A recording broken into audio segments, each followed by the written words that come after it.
right? You know, I don't know, big, I'm a man. And so in some families, being big often means quite being actually in the obesity classification. But the family may not recognize it. They just see them, oh, just Tom, he's just big. You know, he's just like his dad, he's big, right? And so there's that concern. And so we have, you know, interesting problems. We have some girls and boys, I see them here at the university, who are barely eating. I don't know if it's a financial crunch or they're just adverse to food or a body image. Right, so we have some who are so thin, they're way underweight, but then we have this other group who are overweight. And it's really an interesting picture that we're seeing in the nation. And we have media that makes us think thin is beautiful, and some folks, some of the younger people particularly, and not just young people, I see it in some adults as well, even my age, which is kind of scary, that we still think those images are what we need to be. And so we're less healthy because we're too thin. And so we need to begin to think about that. How do we get in this condition? Nothing I can tell you that you don't already know. But it basically comes down to those two things we don't want to talk about, right? Eating better, eating healthier foods on a more consistent basis. In my reading of labels, I'm always amazed that this Asian bowl is really 2 meals. You know, it says 2 servings. That means I should have half of it today and save half of it tomorrow. Well, it just cost me 17 cents for this meal. I don't think I'm going to save half of it. I'm going to eat the whole portion. And so what winds up happening is, and have you been to, you know, we go to restaurants and they bring out the serving platters. You know, the tables have gotten smaller because we all get serving platters with our food on it, and then we think we should eat it because we're paying a lot of money for it, or else we're taking doggy bags and boxes home. How do we get more active? We have some particular problems here. Some parents, you know, it's really interesting. We have what I would probably call fear-mongering in some ways. You know, adults are taught to protect your children, but that often means they're afraid to go outside. They're afraid to do things that we used to do. I won't even tell you the kinds of things I used to do when I was a child, you know, because you just did those things. No one was around telling you couldn't do it or shouldn't do it, and we were just into it, you know. And I remember my daughter, when she was young, I did holler at her, but I noticed that she had a whole gang of kids in the backyard, and they set up this bicycle ramp, and this was before it was cool. And they had built this bicycle ramp, and they were riding off this bicycle ramp. And I thought, oh, that's not too healthy. But they did get hurt. You know, I was concerned. But sometimes parents don't even want their children to go outside. They don't want them out of their sight. And so we're controlling our children in some ways. And then there's us. It's like the parking lot, and drive around it and around it. And one more time, then we'll get a parking spot closer. God forbid we should actually have to walk that extra half a block, and then we go in a place like Walmart that we have to walk in. Or the scooters. All right, the scooters in stores. I mean, you know, how many of these do we see? And so what we're doing is, in many ways, we're encouraging people, or you know, we're facilitating things that are probably less than healthy, and it's a national concern and something that we're definitely going to have to think about. Living in a rural area sometimes means there's no place to go to have fun, at least not in the way that that's being marketed to us. All right, the hoeing gardens used to be fun. Families used to go out and plant a garden, and it was something they did together. Now everybody grumbled a little bit.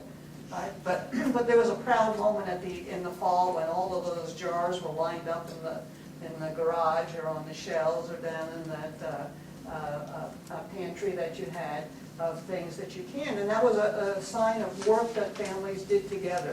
And it was fun, but it was work, and it was meaningful, and it combined effort, and it combined better, healthy food. Someone asked me the other day about botulism in green beans. Canned green beans, and they're like, I'm never going to eat my grandmother's canned green beans again. I'm like, well, you know, if the jar lid's off, of course you're not going to eat it, but most of the time they're all right if they're canned right, and maybe healthier than what you're actually buying in the store that you have no idea what you're getting. You know, Grandma always did it with care. And the aches and pains, I think, is something, you know, because we don't get enough exercise, we wind up with injuries. And there's other reasons too, particularly in a poor area that has a greater poverty. We have jobs that people do a lot of manual labor, and they are injured and they're hurt, and they tend not to be active. But that's probably not the biggest problem, but it is certainly one of the problems. Appalachia. Not everybody here is Appalachian, as I was listening to you say where you're from. You're all Appalachian because you live here. But if we were to talk about the culture of Appalachia, some of you that have not been here quite as long may not have been acculturated to the culture of Appalachia. Many of us that live here don't recognize that we have that culture. And so we're going to talk some about that as we go along today and in the next few days. The area of Appalachia it covers 13 states. There's 420 counties. There's 32 counties in Ohio. So we have 8 counties here. That's about a fourth of our Appalachian counties represented. West Virginia is the only state that's totally Appalachia. It's always amazing. I keep meeting people from Pennsylvania who don't realize they're from Appalachia. Can you see how much of Pennsylvania is Appalachian? Now, is that denial or what? And many people don't think of Ohio being Appalachian, but yet we have really a third of our state is Appalachian. So much larger than what one might think. And of course we go all the way down to Mississippi and Alabama and Georgia. The red, this map's just a little bit old. Every year there's a designation, a government designation about distressed counties. And distressed counties are the ones who have lower, there's a number of economic factors that are used to look at that. The distressed counties are the ones with the poorest economic picture in the Appalachian region. Some of you are from those counties. There's only 5, I believe, right now in Ohio. It keeps changing. But the counties that are orange are the at-risk counties. And what I've seen over watching this for a number of years, that often there's a flip-flop between those counties. One year they're at risk, and another year they're considered distressed. And part of this has to do with the way the government looks at the factors related to what you are from those counties. There's only 5, I believe, right now in Ohio. It keeps changing. But the counties that are orange are the at-risk counties. And what I've seen over watching this for a number of years, that often there's a flip-flop between those counties. One year they're at risk, and another year they're considered distressed.